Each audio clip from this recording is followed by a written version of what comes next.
నమస్కారం ETV news కి స్వాగతం. ముందుగా ముఖ్యాంశాలు. గచ్చిబౌలి భూములపై ఏఐసీసీ ఆరా. మంత్రుల కమిటీ సహా వివిధ వర్గాలతో మీనాక్షి నటరాజన్ సమావేశం. త్వరలో అధిష్టానానికి నివేదిక సమర్పించే అవకాశం. తెలంగాణలో నేషనల్ హైవేలకు భూసేకరణ చేయాలన్న కిషన్ రెడ్డి. సీఎం రేవంత్ రెడ్డికి లేఖ. అనేక సార్లు కోరినా ప్రభుత్వం స్పందించలేదని వెల్లడి. పూర్వ వైభవం దిశగా ఆంధ్రప్రదేశ్. వృద్ధి రేటులో దేశంలోనే 2వ స్థానం. గతేడాదితో పోలిస్తే పెరిగిన జీఎస్డీపీ. ఆక్వా రంగాన్ని ఆదుకోవాలన్న చంద్రబాబు. అమెరికా సుంకాల నుంచి మినహాయింపు ఇప్పించాలని కేంద్రానికి లేఖ.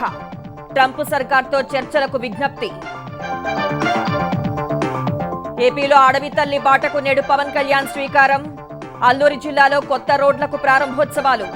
మరికొన్ని అభివృద్ధి పనులకు శంకుస్థాపన. దేశంలో తగ్గుతున్న జనాభా వృద్ధి రేటు 2036 కల్లా 0.58% పడిపోతుందని కేంద్రం అంచనాలు. ట్రంప్ విధానాలపై అమెరికాలో అసంతృప్తి జ్వాలలు. హ్యాండ్స్ ఆఫ్ ప్లకార్డులతో వేలాది మంది నిరసన. ఏకపక్ష నిర్ణయాలపై మండిపాటు.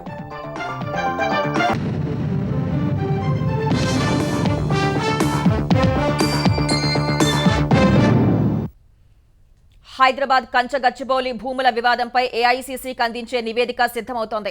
అధిష్టానం ఆదేశాలతో తెలంగాణ వ్యవహారాల ఇన్ఛార్జ్ మీనాక్షి నటరాజన్ వివరాలు సేకరిస్తున్నారు. కానీ విపక్షాల ఆరోపణలకు వాస్తవ పరిస్థితులు పూర్తి భిన్నంగా ఉన్నాయనే అభిప్రాయానికి వచ్చినట్టు తెలుస్తోంది. ఇవాళ మరికొందరితో సమావేశం కానున్న మీనాక్షి నటరాజన్ పూర్తి వివరాలతో 1-2 రోజుల్లో రాహుల్ గాంధీకి నివేదిక సమర్పించనున్నారు.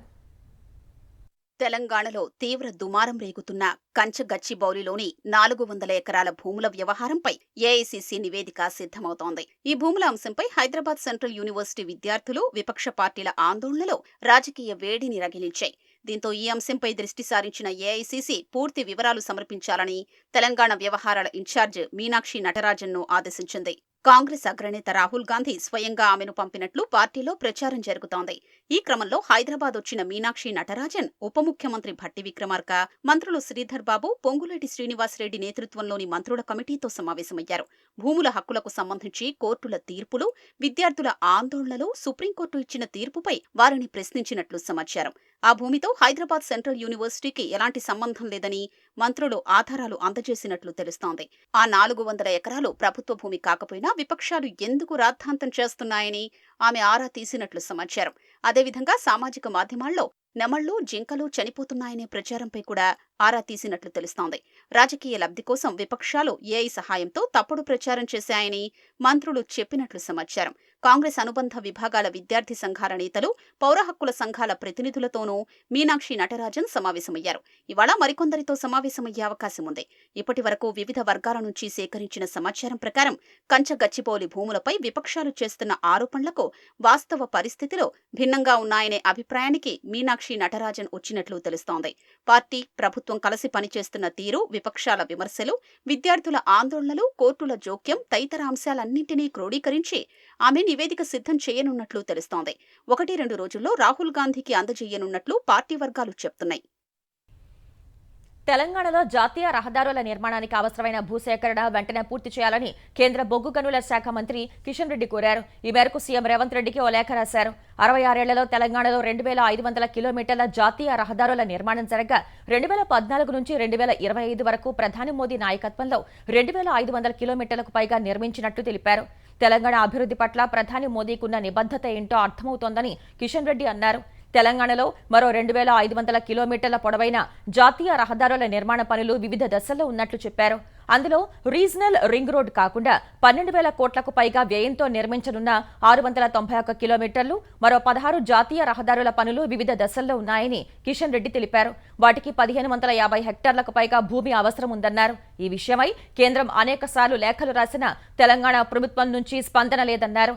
తెలంగాణలో 33 జిల్లాలు ఉంటే అందులో 32 జిల్లాలను జాతీయ రహదారులతో అనుసంధానం చేసిన ఘనత ప్రధాని మోదీకి దక్కుతుందని కిషన్ రెడ్డి పేర్కొన్నారు.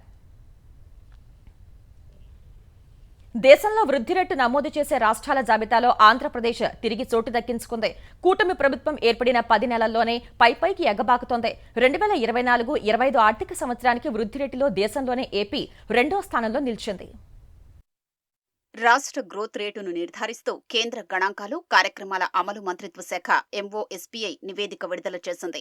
ఈ గణాంకాల ప్రకారం 2024-25 ఆర్థిక సంవత్సరానికి గాను ఆంధ్రప్రదేశ్ 8.21% వృద్ధి రేటును సాధించి దేశంలో 2వ స్థానంలో నిలిచింది. 9.69% వృద్ధి రేటుతో తమిళనాడు మొదటి స్థానం దక్కించుకుంది. 18 రాష్ట్రాలు, కేంద్రపాలిత ప్రాంతాల జీఎస్డీపీ, పీసీఐ డేటాను ఎంఓఎస్పీఐ విడుదల చేసింది.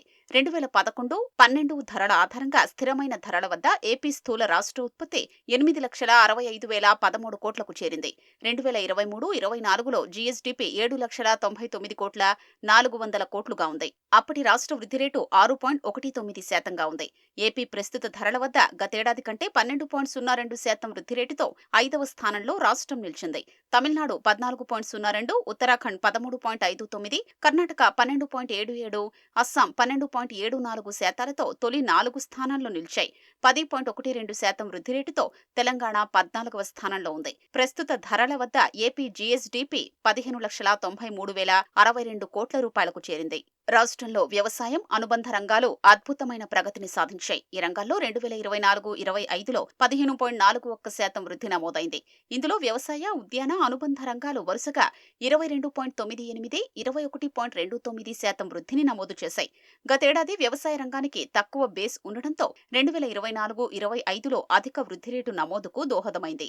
ఏపీ జీఎస్డీపీ పెరుగుదలలో ఉద్యాన రంగం గణనీయమైన ప్రభావం చూపింది. పారిశ్రామిక రంగం 6.41%తో వృద్ధి స్వల్పంగా మందగించింది. ఇందులో నిర్మాణ రంగం 10.28, తయారీ రంగం 5.80% వృద్ధితో సాపేక్షంగా మెరుగైన పనితీరు కనబర్చాయి. అటు సేవల రంగం కూడా 11.82% వృద్ధి రేటుతో ప్రోత్సాహకర పనితీరును కనబర్చింది. ఇతర సేవలు 12.15%, వాణిజ్యం, హోటల్స్ అండ్ రెస్టారెంట్ ఉపరంగం 11.58%, స్థిరాస్తి, ఇళ్ల నిర్మాణ ఉపరంగం 11.22% వృద్ధితో ఈ వృద్ధికి ప్రధాన కారణమయ్యాయి. తలసరి ఆదాయంలోనూ రాష్ట్రం గతేడాది కంటే 11.89% వృద్ధి రేటును నమోదు చేసింది. ఈ విభాగంలో ఏపీ దేశంలో 3వ స్థానంలో నిలిచింది. తమిళనాడు 13.58%, కర్ణాటక 12.09% వృద్ధి రేటుతో మొదటి 2 స్థానాల్లో నిలిచాయి. 9.61% వృద్ధి రేటుతో తెలంగాణ 11వ స్థానంలో నిలిచింది. ఏపీ తలసరి ఆదాయం 2,66,240 రూపాయలు. ఆంధ్రప్రదేశ్ ఎదుగుతోందని ముఖ్యమంత్రి చంద్రబాబు అన్నారు. తాజా గణాంకాల ప్రకారం 2024-25 ఆర్థిక సంవత్సరానికి 8.21% వృద్ధితో దేశంలోనే 2వ స్థానంలో నిలవటంపై ఆనందం వ్యక్తం చేశారు. ప్రభుత్వం ఏర్పాటైన ఏడాదిలోపే కూటమి ప్రభుత్వ విధానాలు ఏపీ సంక్షోభం నుంచి అభివృద్ధి, ఆత్మవిశ్వాసం పుంజుకున్న స్థితికి తీసుకువెళ్లాయని సీఎం అన్నారు. ఐటీ, ఎలక్ట్రానిక్స్, ఆటోమొబైల్స్, పునరుత్పాదక విద్యుత్ రంగాల్లో గణనీయమైన పెట్టుబడులతో పాటు వ్యవసాయం, తయారీ, సేవల రంగాల్లో పునరుద్ధరణ ఈ పురోగతి సాధించడానికి దోహదం చేసిందన్నారు. ఈ సమిష్టి విజయానికి ఏపీ ప్రజల్ని అభినందిస్తున్నామన్నారు. అందరం కలిసి ఉజ్వల భవిష్యత్తును నిర్మించుకునేందుకు కలిసి ప్రయాణం కొనసాగిద్దామని ప్రజలకు చంద్రబాబు పిలుపునిచ్చారు. సుంకాల భారంపై అమెరికాతో చర్చించి ఏపీలో ఆక్వా రంగాన్ని నిలబెట్టాలని సీఎం చంద్రబాబు కేంద్ర ప్రభుత్వాన్ని కోరారు. ఆంధ్రప్రదేశ్ రొయ్యకు మినహాయింపు ఇప్పించి ఆక్వా రంగానికి అండగా నిలవాలని విజ్ఞప్తి చేశారు. రాష్ట్ర జీడీపీలో మత్స్యరంగం కీలకమైన భూమిక పోషిస్తోందని, అమెరికా సుంకాల కారణంగా ఆక్వా రంగం సంక్షోభంలోకి వెళ్లే పరిస్థితి ఉత్పన్నమైందని ఆందోళన వ్యక్తం చేశారు. ఈ మేరకు కేంద్ర వాణిజ్య, పరిశ్రమల శాఖ మంత్రి పీయూష్ గోయల్ కు సీఎం చంద్రబాబు లేఖ రాశారు. అమెరికా ప్రతీకార సుంకాల నుంచి రొయ్యలకు మినహాయింపు ఇచ్చేలా చర్యలు తీసుకోవాలని సీఎం చంద్రబాబు కేంద్రాన్ని కోరారు. ఆక్వా రంగంపై ఆధారపడిన లక్షల మంది జీవనోపాధిని కాపాడాలని కేంద్ర మంత్రి పీయూష్ గోయల్ కు లేఖ రాశారు. అమెరికాకు ఎగుమతయ్యే సముద్ర ఆహార ఉత్పత్తుల్లో 90% పైగా రొయ్యలే ఉన్నాయని, వాటిపై 26% దిగుమతి సుంకం విధించడం వల్ల ఆక్వా రైతులు తీవ్రంగా నష్టపోతారని చంద్రబాబు వివరించారు. ఈక్వెడార్పై కేవలం 10% పన్ను మాత్రమే అమెరికా విధిస్తోందని, ఇది పరోక్షంగా నష్టం చేస్తుందన్నారు. 2023-24 ఆర్థిక సంవత్సరంలో భారత్ నుంచి అమెరికాకు $2.55 బిలియన్ల విలువైన సముద్ర ఆహార ఉత్పత్తులు ఎగుమతైనట్లు చంద్రబాబు తెలిపారు. వియత్నాం, థాయిలాండ్, జపాన్లో భారత్ నుంచి సముద్ర ఆహార ఉత్పత్తులు కొనుగోలు చేసి వాటిని ప్రాసెస్ చేసి అమెరికాకు ఎగుమతి చేస్తున్నట్లు చెప్పారు. తుది ఉత్పత్తులపై అధిక సుంకాల కారణంగా ఆ దేశాలు కూడా ఆర్డర్లు రద్దు చేసుకుంటున్నాయని చంద్రబాబు పేర్కొన్నారు. యూరోపియన్ యూనియన్లో భారతీయ ఎగుమతిదారులు 5% తనిఖీ రేట్లు, 4-7% దిగుమతి సుంకం సహా నాన్ టారిఫ్ అడ్డంకులు అడ్డంకుల్ని ఎదుర్కొంటున్నారని వివరించారు. ఈయూతో స్వేచ్ఛా వాణిజ్య ఒప్పందం కింద వియత్నాం తదితర దేశాలు జీరో డ్యూటీ పొందాయని, ఫలితంగా యూరోపియన్ మార్కెట్ను ఆక్రమిస్తున్నాయని కేంద్రానికి రాసిన లేఖలో చంద్రబాబు ప్రస్తావించారు. గతంలో వచ్చిన ఆర్డర్లకు అనుగుణంగా ఇప్పటికే సేకరించిన ఉత్పత్తులు ప్యాకింగ్ చేసి కోల్డ్ స్టోరేజ్లు పోర్టుల్లో ఉన్నాయని తెలిపారు. కొత్త నిబంధనలతో ఈ ఉత్పత్తులపై సుంకాల భారం పడుతుందని తెలిపారు. ఏపీలో శీతల గిడ్డంగులు కూడా నిండిపోవడంతో చేతికొచ్చిన ఆక్వా పంటను ఎక్కడ నిల్వ చేయాలో తెలియని గందరగోళ పరిస్థితిలో రైతులు ఉన్నారని వివరించారు. ఆక్వా రంగం కుదేలయ్యే ప్రమాదముందని చంద్రబాబు లేఖలో పేర్కొన్నారు. తాజా పరిణామాలు ఆక్వా రంగాన్ని సంక్షోభంలోకి నెట్టనున్నాయని చంద్రబాబు ఆందోళన వ్యక్తం చేశారు. ఆక్వా రైతులు, హ్యాచరీలు, ఫీడ్ మిల్లులు, ప్రాసెసర్లు, ఎగుమతిదారులు సహా అందరూ సమస్యలు ఎదుర్కొంటున్నారని చెప్పారు. అమెరికా ప్రభుత్వంతో చర్చలు జరిపి సుంకాల నుంచి రొయ్యల్ని మినహాయింపు జాబితాలో చేర్చేలా అవసరమైన చర్యలు తీసుకోవాలని చంద్రబాబు కోరారు. 2 రోజుల పాటు నిర్వహించే అఖిల భారత కాంగ్రెస్ కమిటీ సమావేశాలు మంగళవారం గుజరాత్లోని అహ్మదాబాద్లో ప్రారంభం కానున్నాయి.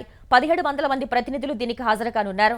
8న కాంగ్రెస్ వర్కింగ్ కమిటీ సమావేశం, 9న ఏఐసీసీ సభ్యులతో సమావేశం జరగనున్నాయి. పలు తీర్మానాలను ఆమోదించనున్నారు.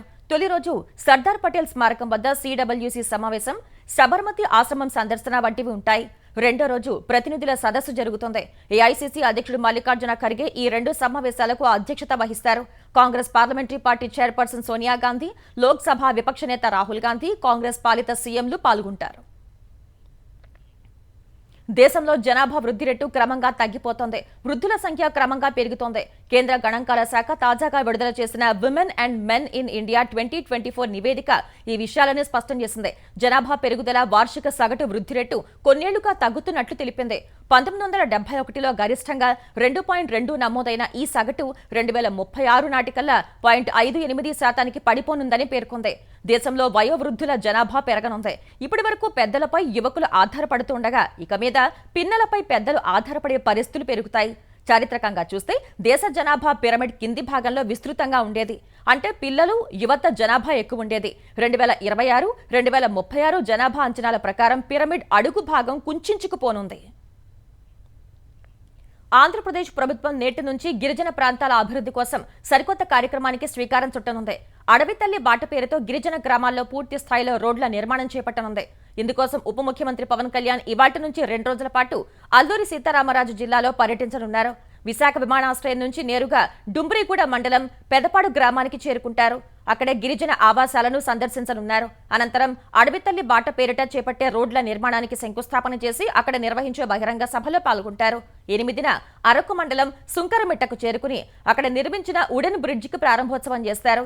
విశాఖ ఇందిరాగాంధీ జులాజికల్ పార్కులో ఎకో టూరిజంపై అధికారులతో సమీక్ష నిర్వహించి పర్యాటక రంగ అభివృద్ధి, ఎకో టూరిజంకున్న అవకాశాలపై చర్చించనున్నారు. మన ఇల్లు మన లోకేష్ కార్యక్రమంలో భాగంగా మంగళగిరి నియోజకవర్గంలో మంత్రి నారా లోకేష్ నేడు 624 మందికి శాశ్వత ఇంటి పట్టాలు పంపిణీ చేయనున్నారు. ఉదయం 9 గంటల నుంచి మంగళగిరి డాన్ బాస్కో స్కూల్ సమీపంలో ఏర్పాటు చేసిన ప్రాంగణంలో పేదలకు ఇంటి పట్టాలు ఇవ్వనున్నారు. వారిలో కొలనకొండకు చెందిన 231 మంది, పద్మశాలి బజార్కు చెందిన 127 మంది, పెనుమాకకు చెందిన 179 మంది, ఉండవల్లికి చెందిన 77 మంది, ఇప్పటం గ్రామానికి చెందిన 10 మంది ఉన్నారు. పశ్చిమ గోదావరి జిల్లా కనకాయలంక ప్రజల వరద కష్టాలను కూటమి ప్రభుత్వం తీరుస్తుందని మంత్రి నిమ్మల రామానాయుడు హామీ ఇచ్చారు. అంబేద్కర్ జిల్లా పి గన్నవరం సాకలిపాలెం సమీపంలో 25 కోట్లతో వంతెన నిర్మాణం చేపట్టనున్నట్లు చెప్పారు. కనకాయలంకలో పలు అభివృద్ధి కార్యక్రమాలకు మంత్రి శంకుస్థాపన చేశారు. ఈ సందర్భంగా ప్రజలతో మాట్లాడి వారి సమస్యలు అడిగి తెలుసుకున్నారు. వైసీపీ ప్రభుత్వ అస్తవ్యస్త విధానాల వల్ల ఏపీ ఆర్థిక వ్యవస్థ సహా అన్ని వ్యవస్థలు దెబ్బతిన్నాయని మంత్రి రామానాయుడు ఆరోపించారు. ఈ యొక్క లంక గ్రామాలు ఏదైతే వీళ్ళ జీవనం ఏదైతే ఉందో దాన్ని దృష్టిలో పెట్టుకుని ఈ లంక గ్రామాల మీద ప్రత్యేకమైన శ్రద్ధ పెట్టి గత 14, 19, 5 సంవత్సరాల పాలనలో ఈ పెదలంక, కనకాయలంక గ్రామాలకి పెద్ద ఎత్తున మరి ఇంటింటికి కూడా సీసీ రోడ్లు వేసినటువంటి ఘనత ఆ రోజు తెలుగుదేశం పార్టీ ఎమ్మెల్యేగా ఆ రోజు 14, 19లో ఈ లంక గ్రామాలకు మహర్దశ నేను ఆ రోజు తీసుకుని వచ్చాం. బీఆర్ఎస్ 10 ఏళ్ల పాలనలో జరిగిన అభివృద్ధిని కాంగ్రెస్ ఒక్క ఏడాదిలో దెబ్బతీసిందని మాజీ మంత్రి హరీష్ రావు ఆరోపించారు. తమ హయాంలో స్టాంపుల రిజిస్ట్రేషన్ల శాఖ 25.62% వార్షిక వృద్ధి రేటు సాధించిందని తెలిపారు. రేవంత్ రెడ్డి పాలనలో స్టాంపుల రిజిస్ట్రేషన్ శాఖ ఆదాయం 2024-25 ఆర్థిక సంవత్సరంలో 1.93% తగ్గిందన్నారు.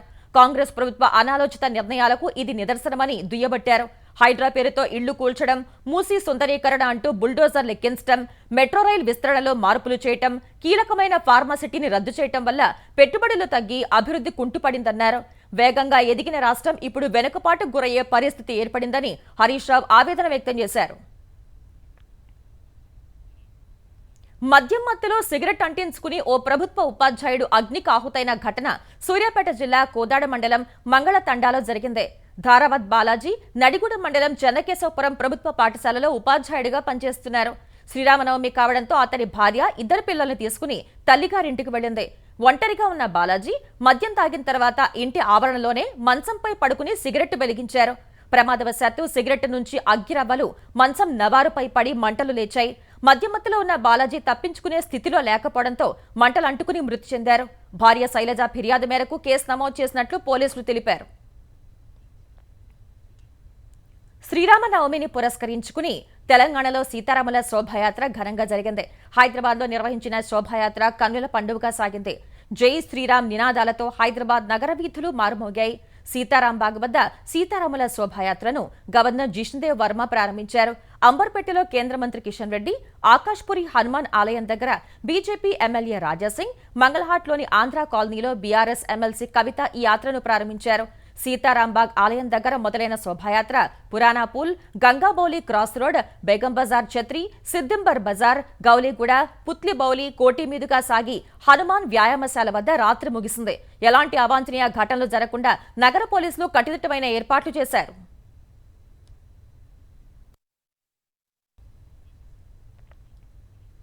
అమెరికా ప్రతీకార సుంకాల నేపథ్యంలో 50కు పైగా దేశాలు చర్చలకు ముందుకు వచ్చినట్లు ట్రంప్ ప్రభుత్వం తెలిపింది. ఇందులో భాగంగా ఇజ్రాయెల్ ప్రధాని నెతన్యాహు ఇవాళ అమెరికా వెళ్లనున్నారు. ఈ మేరకు శ్వేతసౌధం ఆర్థిక సలహాదారు కెవిన్ హాసెట్ చెప్పారు.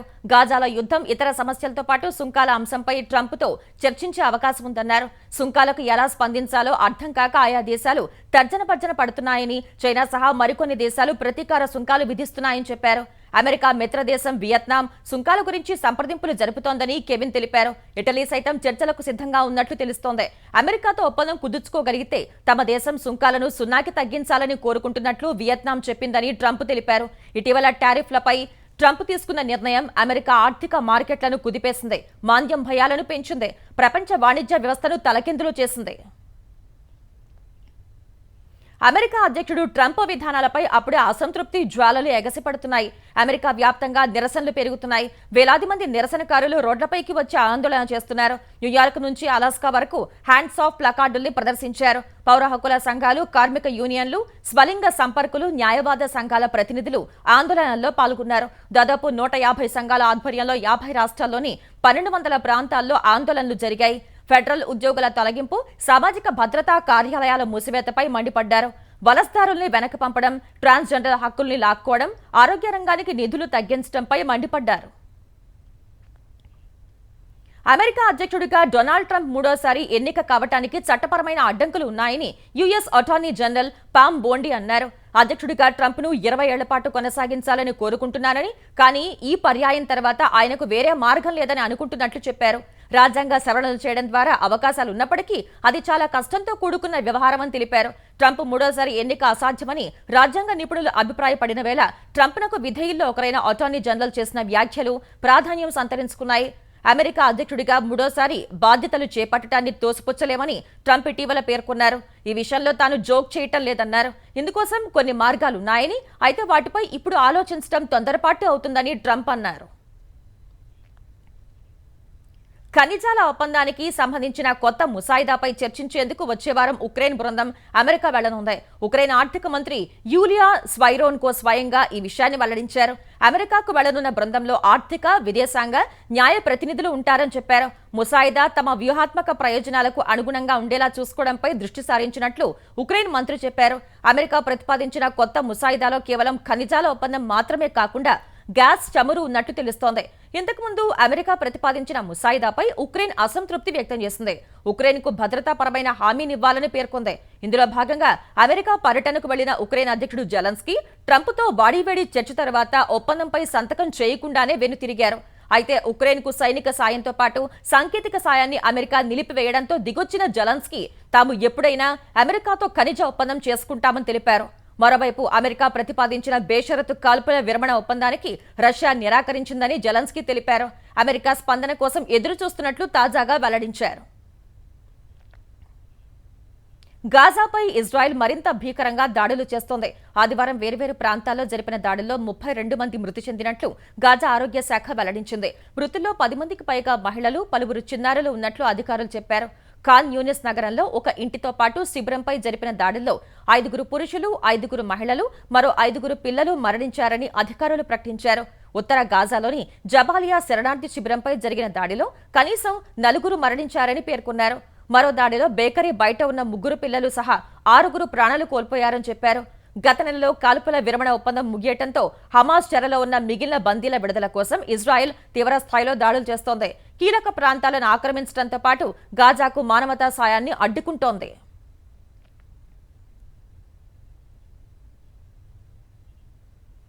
తమిళనాడుకు కేంద్రం గతంలో కంటే నిధులు పెంచినప్పటికీ కొందరు నిరాశ వ్యక్తం చేస్తున్నారన్న ప్రధాని మోదీ వ్యాఖ్యల్ని కాంగ్రెస్ సీనియర్ నేత, కేంద్ర మాజీ మంత్రి పి చిదంబరం తిప్పికొట్టారు. ఈ మేరకు ఎక్స్లో ఓ పోస్టు పెట్టారు. ప్రధాని సహా కేంద్ర మంత్రులు 2004-2014తో పోలిస్తే 2014-2024 మధ్య కాలంలో తమిళనాడుకు అధికంగా నిధులు ఇచ్చినట్లు పదే చెబుతున్నారు. రైల్వే ప్రాజెక్టులకు గతంలో కంటే 7 రెట్ల నిధులు పెంచామని ప్రధాని చెప్పారు. ఫస్ట్ ఇయర్ ఎకానమీ విద్యార్థిని అడిగిన ఎకానమీ మ్యాట్రిక్ ఎప్పుడు గతేడాది కంటే ఎక్కువగా ఉంటుందని చెబుతారని చిదంబరం అన్నారు. జీడీపీ గతంలో కంటే ఇప్పుడు పెరిగిందని, కేంద్ర బడ్జెట్ మొత్తం మునుపటి కంటే పెరుగుతుంది. ప్రభుత్వం మొత్తం ఖర్చులు అంతే. ప్రధాని మోదీ వయసు కూడా గతేడాది కంటే పెరిగిందని చిదంబరం తెలిపారు. అంకెల పరంగా ఆ సంఖ్య పెద్దగానే కనిపించుండొచ్చు, కానీ జీడీపీ పరంగా లేదా మొత్తం వ్యయం నిష్పత్తి పరంగా అది ఎక్కువగా ఉందా అని ప్రధాని మోదీని చిదంబరం ప్రశ్నించారు. ఐపీఎల్ 18వ సీజన్లో సన్ రైజర్స్ హైదరాబాద్ వరుసగా 4 ఓటమిని చవిచూసింది. సొంత గడ్డపై గుజరాత్ టైటాన్స్ తో జరిగిన మ్యాచ్లో 7 వికెట్ల తేడాతో ఓటమి పాలైంది. తొలుత బ్యాటింగ్ చేసిన హైదరాబాద్ నిర్ణీత 20 ఓవర్లలో 8 వికెట్ల నష్టానికి 152 పరుగులు చేసింది. నితీష్ రెడ్డి 31 పరుగులతో టాప్ స్కోరర్గా నిలిచాడు. హెన్రిచ్ క్లాసన్ 27, కమిన్స్ 22 పరుగులు చేశారు. మిగతా బ్యాటర్లు తక్కువ స్కోర్లకై వెనుతిరిగారు. గుజరాత్ బౌలర్లో సిరాజ్ 4 వికెట్లతో చెలరేగాడు. ప్రసిద్ధ కృష్ణ, సాయి కిషోర్ చెరో 2 వికెట్లు తీశారు. 153 పరుగుల లక్ష్యాన్ని గుజరాత్ 16.4 ఓవర్లలోనే 3 వికెట్లు కోల్పోయి ఛేదించింది. శుభమన్ గిల్ 61 నాటౌట్, హాఫ్ సెంచరీతో ఆకట్టుకున్నాడు. వాషింగ్టన్ సుందర్ 49 పరుగులతో చెలరేగాడు. చివర్లో రూథర్ఫోర్డ్ 35 నాటౌట్ మెరుపులు మెరిపించాడు. హైదరాబాద్ బౌలర్లో షమీ 2 వికెట్లు పడగొట్టగా కమిన్స్ 1 వికెట్ తీశాడు.